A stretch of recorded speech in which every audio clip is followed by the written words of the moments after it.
this is Janine Ladenbeck, Program Specialist for Business of Design. What you're going to hear on the podcast this week is a roundtable discussion organized by the High Point Market. There are more than 100 designers crammed into a tent, and they've come to hear Kimberley answer questions about business of design and how that can impact their businesses and their lives. It's our first attempt at podcasting live, and we hope you enjoy it. Before we get to High Point, let me remind you about a couple of cool things you'll want to get in on. On May 2nd, we're hosting a Business of Design LA meetup. It's at the Pacific Design Center in LA in the Kravitz Showroom, Suite B690 from 2 to 3 p.m. To attend, you must register, but it's a free event, and there'll be wine and appetizers, and it's a chance to meet your peers and ask questions about the Business of Design 15-step project management strategy. On June 14th, we're hosting a Business of Design party in collaboration with Fuego and the interior design community in New York City. You're all invited. And again, this is a free event, but you must register. We're limiting the guest list to the first 150 designers, and you won't want to miss out. More details are coming in the next few weeks. Finally, if you'd like to travel with Business of Design, like the 30 designers we took to High Point, then sign up for our Palm Springs Elite Retreat, October 18th through 21st. For more information and to snag one of our last 2 spots, go to businessofdesign.com. And now, Business of Design, episode 56. Welcome to the Business of Design podcast with Kimberley Seldon. Business of Design is the coaching community for independent designers like you. We know it takes more than hard work and talent to successfully run a professional design firm. There are proven business strategies that can solve your immediate business challenges and transform your life. Don't try to do this alone. Join today and you'll have access to more than 100 video courses plus Kimberley Seldon as your mentor and guide. Unlike traditional coaching, which can take years to produce tangible results, BOD is a fast track to immediate results for independent interior designers, decorators, architects, stagers, and landscapers just like you. Monthly membership is only $67.50. Annual members save 2 months and have access to Kimberley's contracts. What are you waiting for? We all know design matters. At Business of Design, we think designers matter too.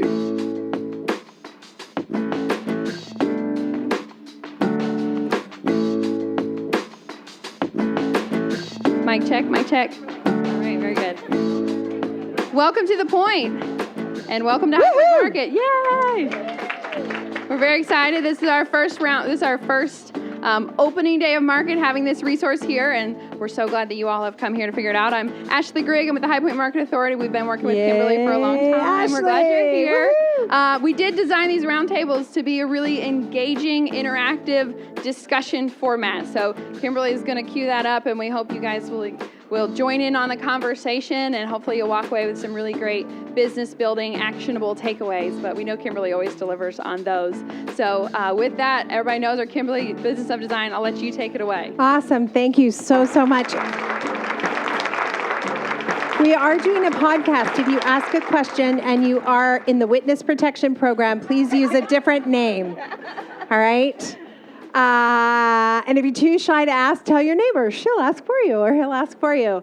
I'm just going to launch in by saying, hey, everybody. This is Business of Design, episode 57, and we are coming to you live from High Point, which is really exciting for all of us. Very good. And I didn't come alone, as you can hear, and I've got 2 amazing speakers who are going to talk a little business of design for the group. But you guys, this is your time. If you have a question, if you have a thought and you want to share it, this is your time. I want to introduce you to Veronica Solomon. She's someone that we know and love at Business of Design. She's from Dallas, Texas. She's an interior designer. She has a huge Facebook following. She coaches people. She's wise and she's generous, and many of you probably know her from social media, so you're going to hear Veronica share some of her wisdom.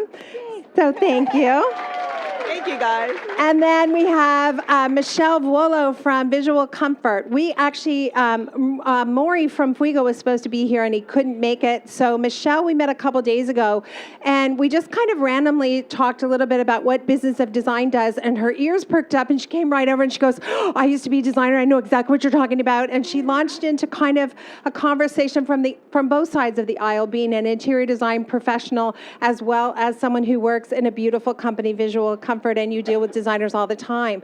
So just as a general overarching theme today, we thought it could be kind of what can we as designers do better to be more efficient and more effective at our jobs and to be more profitable and to have more confidence. So does that sound like something you guys could get into? Okay, we won't waste time talking about shoes then. All right, so why don't we kick things off? We'll start with Veronica because she's right here. And Veronica, your journey has been starting a business. It was small, you grew it. What was your aha moment that made you take a step up and declare, I am a designer and design is my business? What made you do that? It's actually realizing that it's not a hobby, and as much as I was passionate about what I was doing and I really enjoyed working with my clients and loved the work. Can you guys hear me? Okay. Yeah, I loved what I was doing and I was very passionate about it, but it didn't mean that I shouldn't make money doing it. And I actually came here to High Point and listened to Kimberly speak, and I was just like, oh, so you are allowed to make money in this business. So that was my aha moment. You are allowed, and it's better if you do, in fact. Oh, yeah, absolutely. Michelle, tell us, if you will, about your experience starting out as a designer and what happened to you. I wanted to say congratulations to all of you for starting a design business. And I think that it's awesome that you guys have already recognized that you need to be here and you need to listen and hear what other people have to say. Work together, work as a team, because you all can learn from each other. And that's one thing that I've learned over time, and that get an accountant. Yeah. And be creative, you know. I mean, let someone who is able to do the numbers for you. Start there, right? And then do what you love. Yeah, absolutely. Okay, so this is your time. We want to know the topics that you guys want to hit on. Just shout out something that's bugging you, and we're going to just take it. What's that? Pricing, meaning your hourly wage. Why don't we just break the ice right now? It'll take 2 seconds. Turn to the person to your left and then the person on your right and tell them what you charge by the hour. Take 2 seconds. Just do it. Just try it. Really? 200. Okay. 195. Oh, you're different. What do you charge by the hour? 105? That's cute. Okay. Yeah, we're going to do better. 150? 175? He's with you. What did you learn? What did you learn? Everybody struggles the same way. These two had a conversation and decided that they need to charge a little bit more based on what their neighbors are charging. I have someone over here, and I'm not going to point her out, but I said, what do you charge an hour? She said 105. I thought that was cute. Like, if you can charge 105 an hour, do you think you can charge 120 an hour? Yeah, do you think if you charge 120 an hour, you could charge 160 an hour? Yeah, the clients aren't going to be scared, but 105 to me sounds like I was a little afraid to be more than 100, where 100, am I crazy, right? Where 195 sounds like I know what I'm doing. Now, you actually do need to know what you're doing. That is the second part of it. But if you want to get those luxury clients, they're not looking for the designer who's charging $75 an hour. They're looking for the designer who's $275 an hour or $375 an hour, right?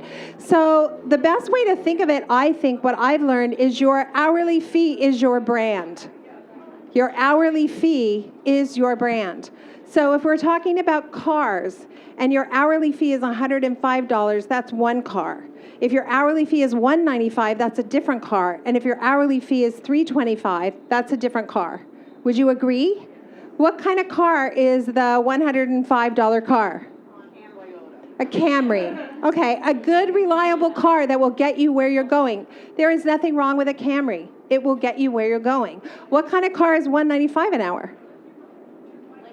A Lincoln. Okay, a good, reliable car that's going to get you where you're going with a little bit more luxury and comfort than the Camry, right? What's $325 an hour? What? A Range Rover. Yeah, a little more style, a little more like, woo, ooh, that's a great car, right? It doesn't matter what you say your brand is. You broadcast what your brand is by all those little things that you do along the way, including setting an hourly rate for yourself.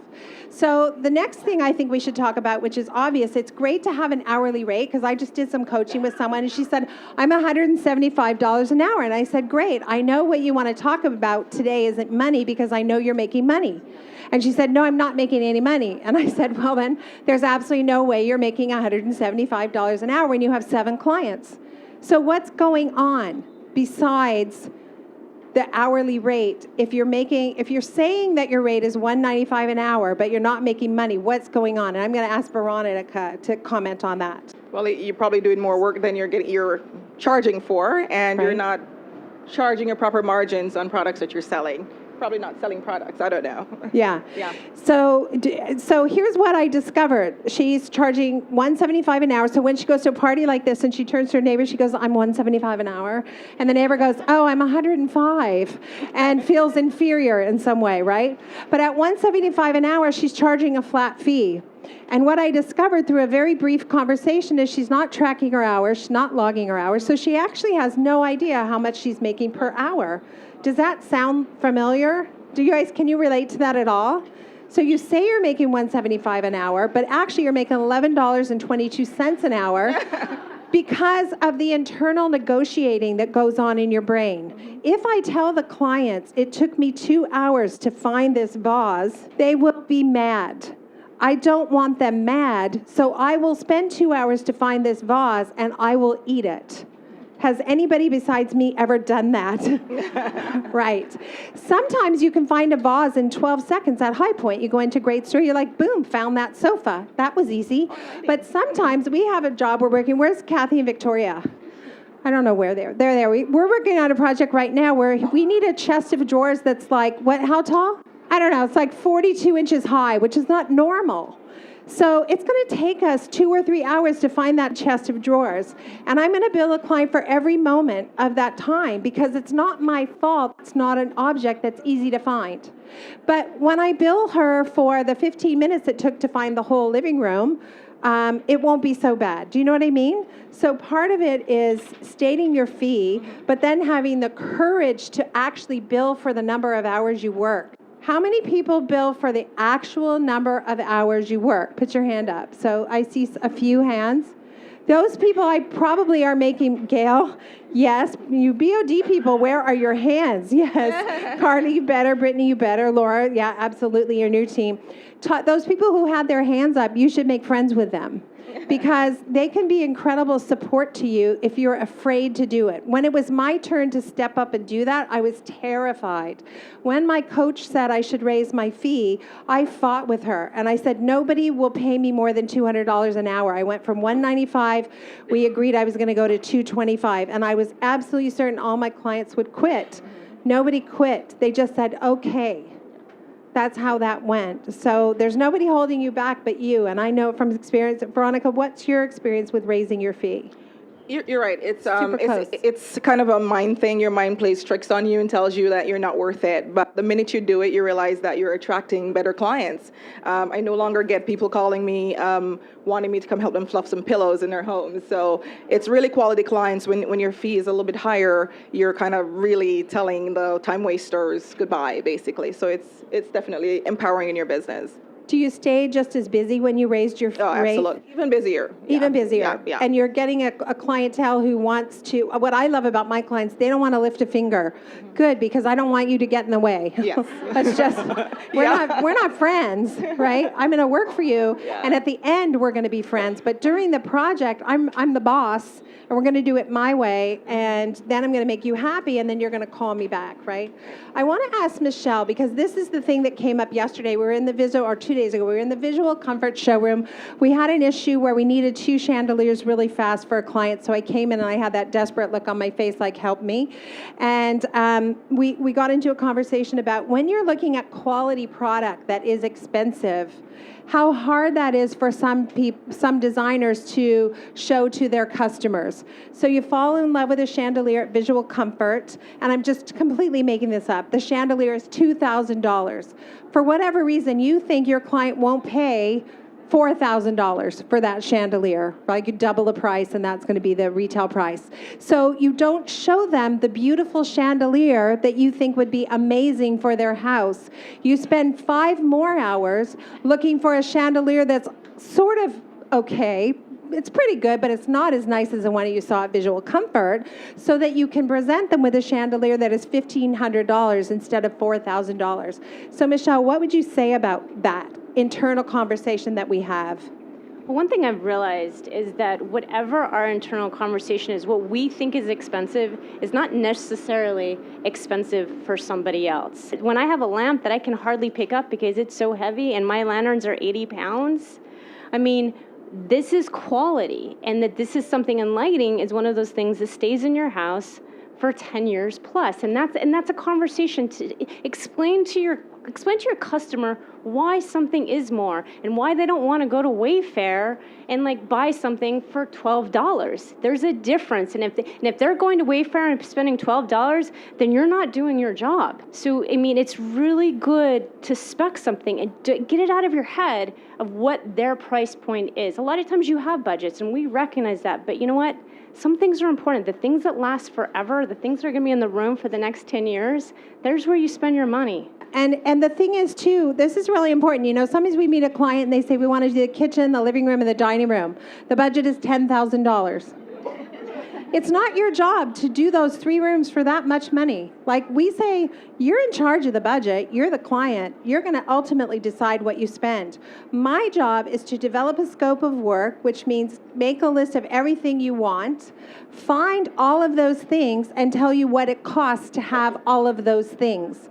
And if I do that and it comes to $52,000, you then get to decide if you want to spend $52,000 or buy less. Is that kind of resonating for you guys? Because I see a lot of tired designers running to Home Goods and trying to squeeze in accessories because they only have $800.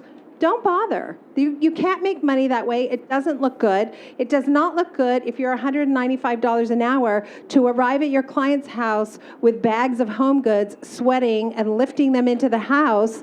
Like, don't do it. Work with quality vendors who make you look like a boss. Can I just, as I work with a lot of designers, and, from being a designer myself, I recognize what we all struggled with. But with the designers that I've met and the very successful ones, I remember having a conversation about just this topic. And she's a really good friend right now. And she said to me, she's like, I tell them that if they want to do living room with me, it's going to be this. And if they don't have that money, I don't do that job, because my time is too valuable. And the reality of it is one thing that I recognized is that when you lessen that budget, your job is not as good and you don't feel good about the job and they're not as happy. So you're doing a disservice to everybody involved. You guys can all, I'm going to let Veronica weigh in on this. You guys can all use my line that I use with clients, and I'm just going to be grossly generalizing here. And let's say you're meeting with a husband and wife and you show them a chandelier that's, $9,000. Invariably, the husband says, oh my God, I can just put up a pot light and, whatever. I always tell him, this is like the Italian boyfriend. He's very expensive, but we can't live without him.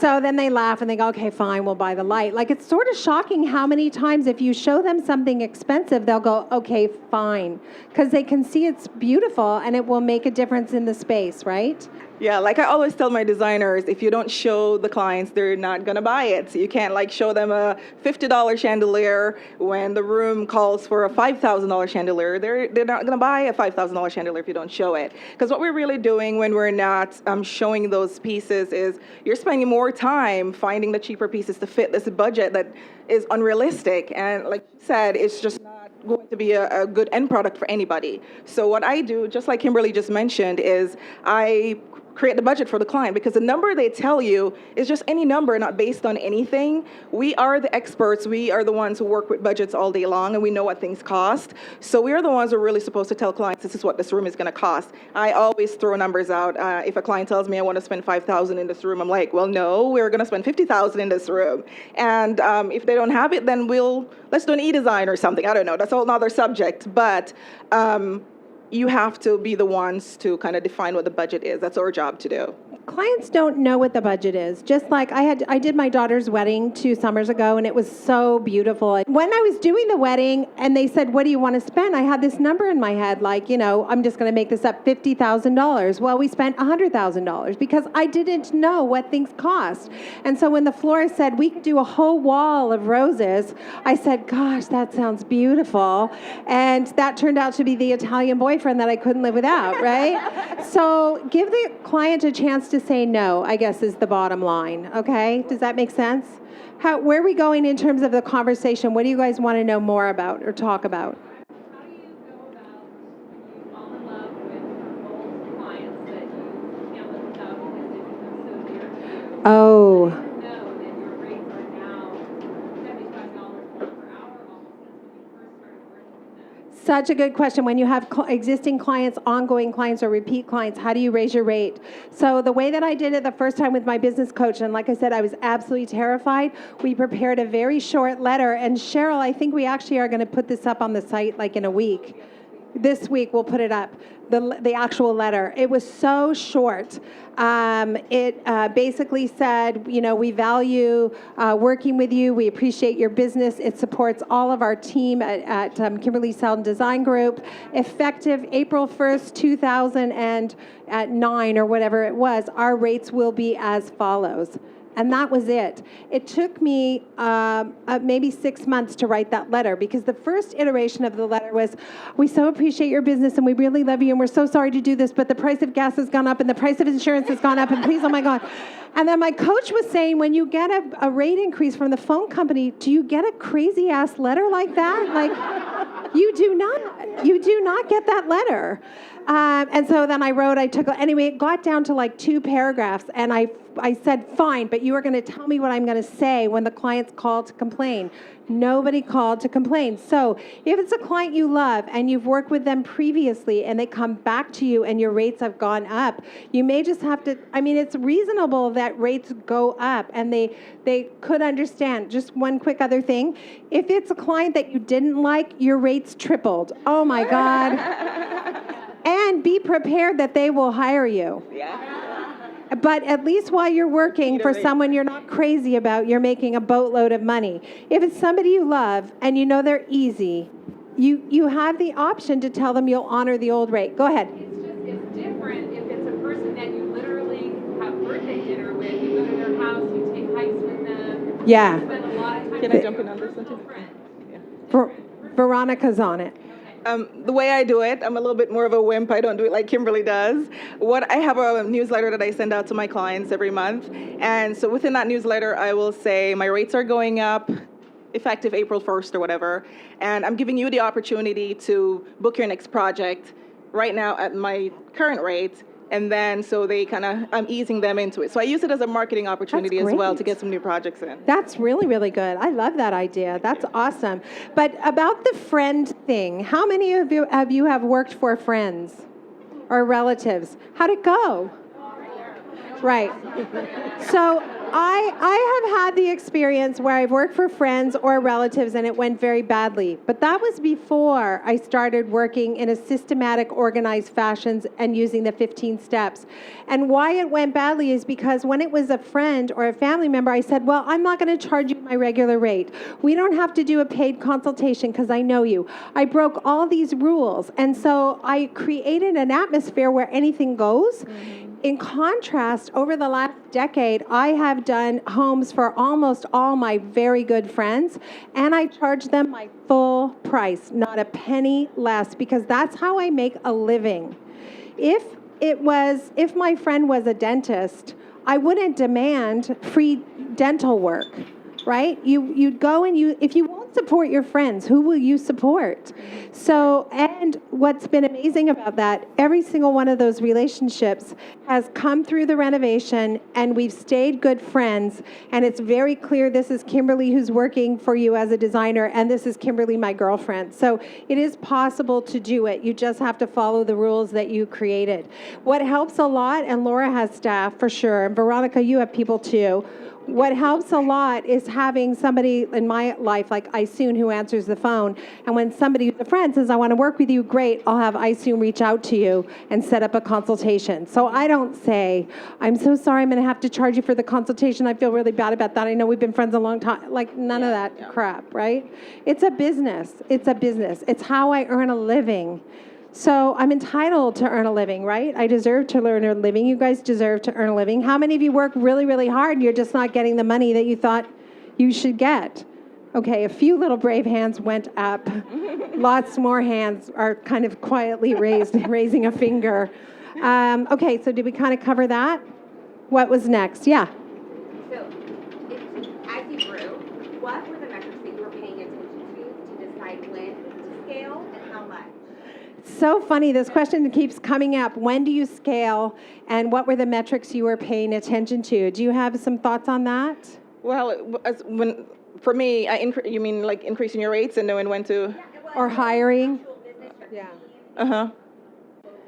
If you're a solopreneur, how do you have the courage to go and hire someone? And we just had this conversation as a group this morning, the BOD people, and the answer is this: if you can't afford to hire someone, it means they're not doing billable hours. So if you want to hire someone, if you need to hire someone, make sure they are performing tasks that are billable, and then they cost you $0 because you're making money on them. The kind of general rule of thumb is you mark up your staff 3 times. So if you're paying them $30 an hour, you bill them out as $90 an hour. If you're paying them $60 an hour, you bill them out at $180 an hour. And what a lot of people do is they pay someone $50 an hour and bill them out at $50 an hour. Now you have someone you're liable for, and it's not a profit generator for you. So it's really important that you're prepared to give them tasks that are billable. And for most people, the first hire doesn't need to be an interior designer. It needs to be a bookkeeper and someone to answer your phone.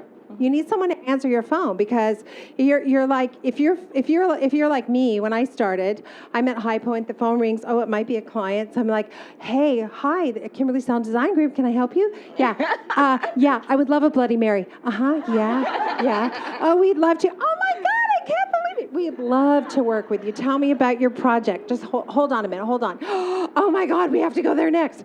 You know what I mean? And so that is a very different first impression from a professional who's sitting at a desk, who could live anywhere in the world, by the way. She doesn't have to live with you or even be near you. You don't even have to have ever met her. I've never met Veronica before today, but she's a great friend of mine because of Facebook and Zoom and all that kind of stuff. So they answer the phone, hi, Kimberley Seldon Design Group. And you have one job when you're on the phone, which is what? The consultation. To sell the consultation. Don't try to sell designing the whole house. You can't sell the whole house over the phone. You sell a consultation, and then when you get to the consultation, the project sells itself, because you show up and you have an organized, systematic way of working. So the person who answers the phone has one job: sell a consultation. And the huge advantage of hiring someone who is not you, when the client goes, well, we just bought a ranch-style house in Napa Valley, and we're thinking of blah, blah, blah, blah, blah. What do you think of that? The person who's answering your phone says, I have absolutely no idea what you're talking about, but Kimberly knows, so let me get you signed up for a consultation right away. Her first opening is January 3rd, whatever. So give me your credit card. It's 2 hours. It's $800.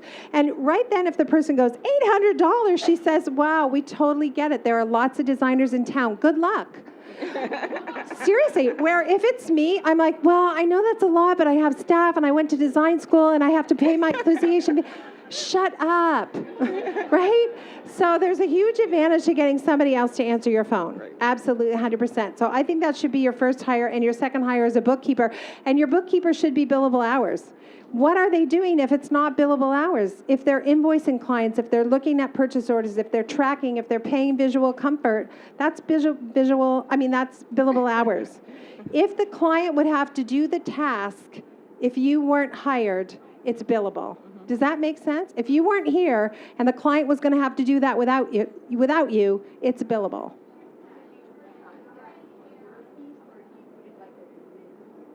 Okay, so our bookkeeper, we call her finance administrator, and she has a lower rate. I think it's $115 an hour. But all she has to do is, like, maybe she's going to work for 5 hours. She'll say, I spent 2 hours on this project and an hour on that project and 30 minutes on this project. And she writes it down, and we bill the client. And the client doesn't balk at it, right? Because it's a lower rate than me. Like, it makes no sense that I would do that and charge my time. But what most of us do when we're starting out is we do it, but we don't bill for it. Can't bill for it, can't bill for that, can't bill for this, can't bill for freight and shipping, can't bill for this, can't bill for, you can bill for everything that a client would have to do without you, basically. Does that make sense? I feel like we're like rushing really fast and like, am I scaring you? Are you afraid of me? Yeah. I was wondering if you could talk a little bit about the idea of charging, say, a flat fee for certain things and how that compares to Flat fees. services that are offered online. You know, we will do your room, your living room for this price, and you can have this package, which is our good, and then we have our better and our best. And you start looking at those, and I'm in this situation now where I'm thinking, well, you know, it's like she can go online and get this room, the design fee only, for less than $2,000. Yeah. You know, you can drive a Camry and you can drive a Range Rover. They both get the job done, but they're a different experience. I'm looking for the customer, my favorite customers, 2 working people who are exhausted. Just can't do another thing. Kids and private school and 2 cars in the garage, and they're working flat out, and they come to me and they're tired and they say, please, could you please just help us? I don't know what to do. That's my favorite customer. My least favorite customer is the customer who says, I've always wanted to be a designer. Can I do it with you? I was thinking if I could go with you, like, no, call Veronica. No, I wouldn't do that. I would never do that. I will charge you $100 an hour more if you call me to go shopping with me. But you have e-commerce. I do e-designs. Talk about what that's like and what the experience of that is like. Well, my designs are mostly for local clients, actually, so I don't do a lot of the online good, better, best stuff that you just described. It's basically for clients who do call me out and they really want to work with me. They really respect what I do, and they just can't afford the full service fee. And so I will just give them a design plan, and if they're willing to implement that themselves, they pay a lot less of my fees. So, do you find it satisfying? Do you like doing it? I love doing it because it's just like the quick and easy, fast money okay. project, right? So great. If you want to offer that because you love doing it and you get to like have instant gratification, I'm done and walk away. That's awesome. You should do it and charge as much as you can for it. Right. But then the experience of a full service design project is totally different. Right. Think of it this way. You can go online on YouTube and watch a video on how to give yourself a relaxing massage. Am I right? Or you can go to the Four Seasons and lay down on the table and let Sven do it for you, right? One's a little more expensive, but at the end of the second one, you want a cigarette, you know what I'm saying? I don't even smoke, yeah. Okay, where can you find information or learn about how to price a job that's the biggest job you've ever had? And you're kind of like, shit. Okay. and the husband's like, I want to know how much everything's going to cost. And I'm like, I can't tell you how much everything's going to cost on an 8,000 square foot house. Right. So what you're saying, she's got a huge project the first time. By the way, this is all we do at businessofdesign.com, so I hope you'll find us. But when you go to the consultation and it's an 8,000 square foot house or it's an 800 square foot bedroom, doesn't matter. When the client says how much it costs, the answer is, I don't know. I absolutely don't know. Here's what I can tell you. We have 15 steps. By the 5th step, I'll know. And then they're going to say, what's it going to cost to get to the 5th step? We can do that. We can know that. That's what we teach at Business of Design. Those 5 steps, what's involved. You can accurately gauge what's going to cost to get to the 5th step. I'll tell you why. Because you do all the work from 1 to 5. There's no interaction with the clients. No interaction with the clients. All the work happens behind the scenes, and we tell our clients our front end is heavily loaded. We do all the heavy lifting up front, then we do a presentation, then we know how much it costs, and you're the boss. You decide if you're going to spend $500,000 or $100,000 or $20,000.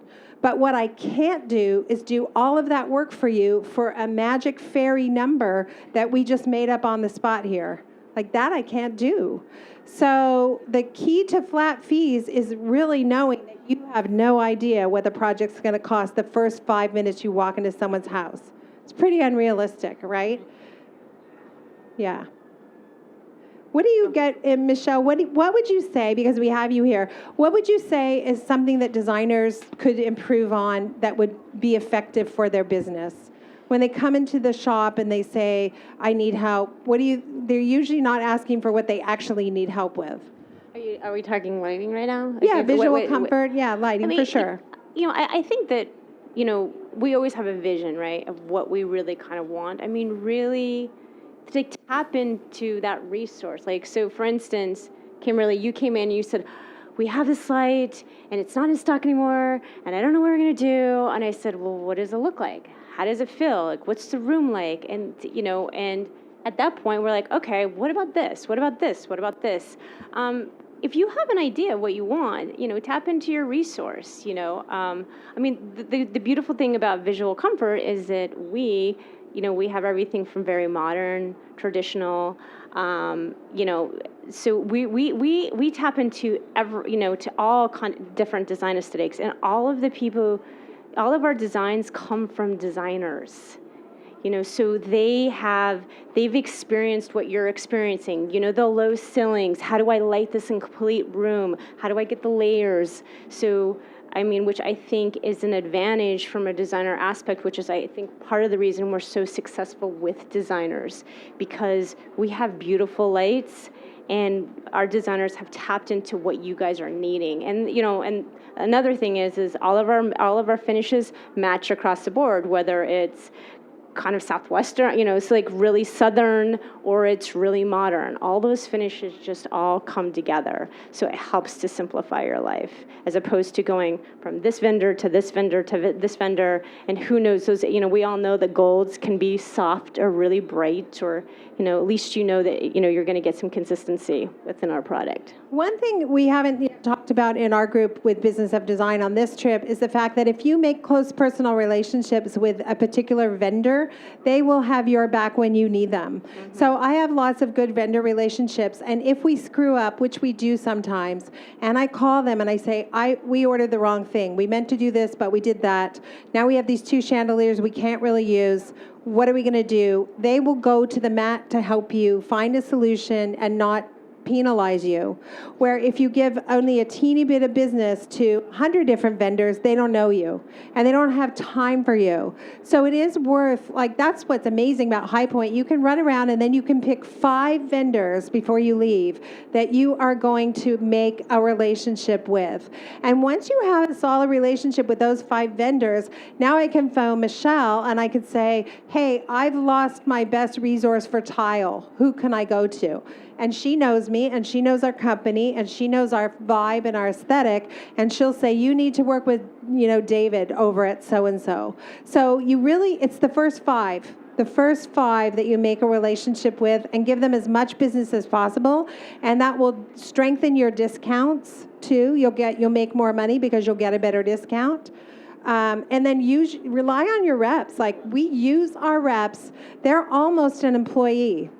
Really, in a sense, because we'll call them and say, I need a walnut table that's 8 feet long by 48 inches deep. What do you got? And they'll go through all their catalogs and they'll send us 3 tables and all the tear sheets and all the pricing. And that took me 2 minutes of an email instead of 6 hours in the car going to the Pacific Design Center, right? So put your reps to work. They'll work for you if you're professional. But they need a floor plan. They need to know sizing. Like I'm shocked how many designers I meet. Oh, we don't do floor plans. What? Because the clients don't want to pay for it. Are you kidding me?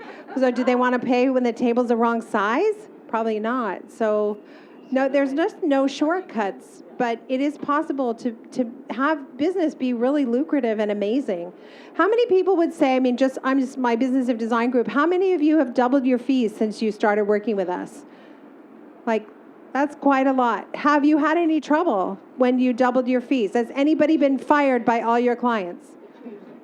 Change the clientele. Has anybody, really? I'm not going to be mad at you if you go, oh, I lost all my business. I don't know why I'm here. Honestly, we've been teaching Business of Design since 2005, and we've been online since 2010. We have members in 45 countries. I have never, ever had one person call us and say, you ruined my life. When I raised my fees, I lost my business. That's just not going to happen. So there's no fairy godmother coming to take care of you in your business. I'm it. So I grant you wisdom and courage, and you need to raise your rate. You just that's the basic place to start. Yeah. Back to the scaling conversation. Yeah. Oh yeah. So if you have a couple of people on staff and you're growing beyond that, can you speak a little bit about delegating or setting expectations with clients about the fact that someone else is going to be running the job or how often to expect you? Yes. Okay, so the way that we work in our office, I'm 325, my seniors are 195, the juniors are 145, the administrative is 110 or something like that. That's close. Clients love that I'm not doing all the work because I'm too expensive. So what happens in my office, I'm heavily involved in steps 1 to 5. And my design team, Kathy and Victoria are two people here. Put your hands up because they know way more than I do. These two are also heavily involved in steps 1 to 5, but then steps 6 to 10, I go on vacation. Or I get coffee for them, yeah. I go, can I help you with that? No, you'll just screw it up. Just go get us coffee. Steps 6 to 10 are really them, and I stay out of it. Now, they keep me in the loop. If something really big happens, I'm involved. But other than that, Kathy, you have to get to know Kathy too. Victoria as well, but Kathy even more so. I swear, the roof could fall in, and Kathy would go, wow, the roof just fell in. What are we going to do about that? I'm going to call the contractor. We're going to get the roof fixed. Where I'd go, oh my God, the roof fell in. So Kathy's like, relax, I'll handle it. Why don't you go on vacation?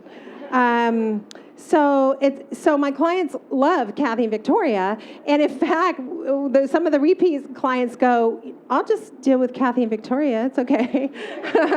Like they don't, you know what I mean? Like if you finally have systems that your staff can follow and improve on, they will become your best brand ambassadors in the whole world. Every single person who is on one of your projects either tarnishes or polishes your halo.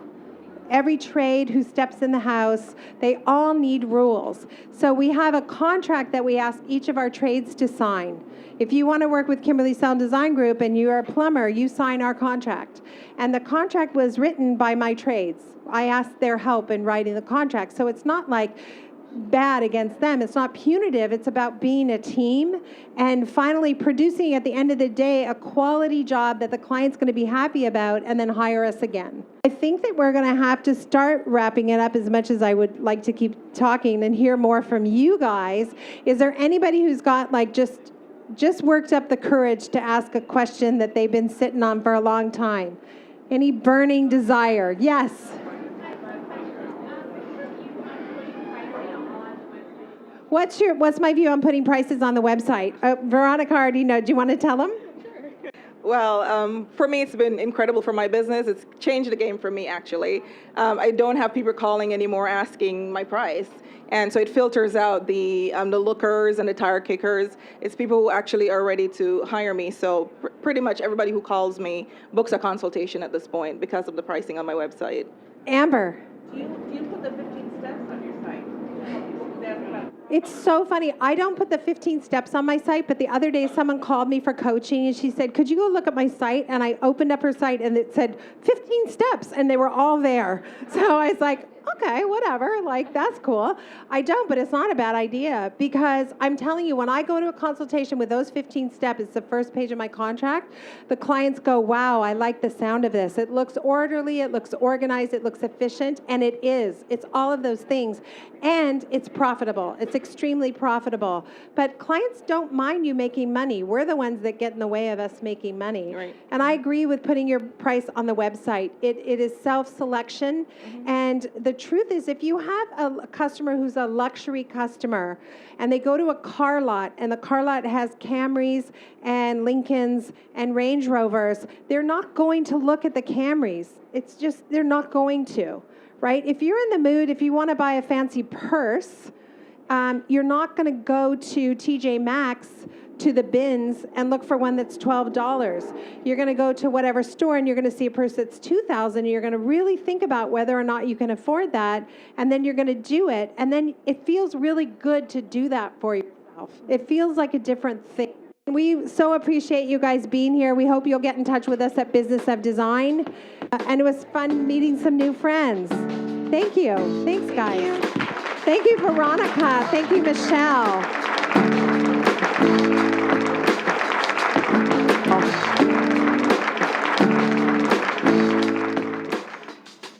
Thank you for being part of the Business of Design community.